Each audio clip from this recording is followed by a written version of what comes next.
எங்கள் வீட்டு ஸ்டைலில் எப்படி களி கிண்டுறதுன்னு பார்க்கலாங்க. ஒரு அடி கனமான பாத்திரத்தில் தண்ணி வச்சு அடுப்பில் வச்சுக்கோங்க. நல்லா தண்ணி கொதிக்கட்டும். கொதித்த உடனே பாதி தண்ணி எடுத்து வச்சுட்டு மீதி பாதி தண்ணியில் கேழ்வரகு மாவை கொட்டி கிண்டுங்க.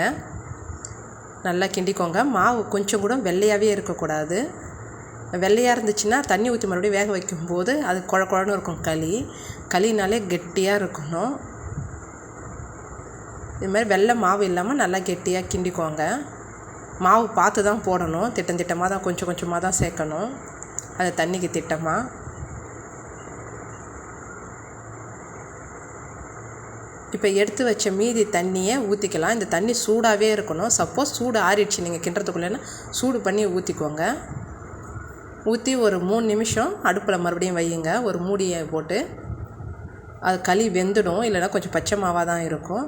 வெந்த உடனே ஒரு 3 நிமிஷம் கழித்து எடுத்து பார்த்திங்கன்னா வெந்திருக்கும். அந்த தண்ணியை வடிகட்டி எடுத்துக்கோங்க. தண்ணி அதில் அப்படியே தான் இருக்கும். அது வடிகட்டி எடுத்துக்கோங்க. வடிகட்டிட்டு மீதி களியில் மோர் மிளகா வடகம் தாளித்து போட்டுக்கோங்க. உப்பு தேவையான அளவு சேர்த்துக்கோங்க. சேர்த்து நல்லா கிளறணும். இப்போ கிளற கட்டியாகிடும். நம்ம வீட்டு ஸ்டைலில் களி ரெடி. இதுக்கு தேங்காய் சட்னி தான் இன்றைக்கி நான் செஞ்சேன். ஆனால் வயல் நண்டு குழம்புலாம் இதுக்கு செம்மையாக இருக்குங்க. கேழ்வரகு மாவில் இன்னொரு ரெசிபி பார்க்கலாம். இது டக்குன்னு மாவு இல்லாத நேரத்தில் ஒரு தோசை வேணும்னா டக்குன்னு செஞ்சிடலாம். 1 கப்பு மாவுக்கு 2 ஸ்பூன் கோதுமை மாவு சேர்த்துக்கோங்க. தேவையான அளவு உப்பு சேர்த்து தண்ணி சேர்த்து கரைச்சி வச்சுக்கோங்க. இது கொஞ்சம் நல்லா மாவு தண்ணியாகவே இருக்கலாம். அளவெல்லாம் தேவையில்லை.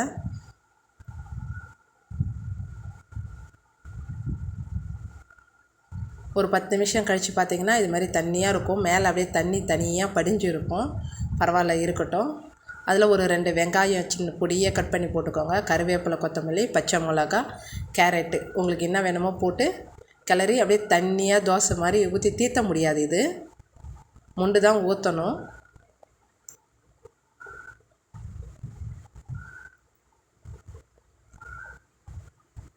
இந்த தோசை நல்லா முறுமுறுன்னு இருக்குங்க. டக்குன்னு செஞ்சிடலாம் ஒரு 5 நிமிஷத்தில். இதுக்கு தேங்காய் சட்னிலாம் செம்மையாக இருக்கும். ஆனால் சூடுன்றதுனால நல்லா குளிர்ச்சியாக நான் சொரக்காய்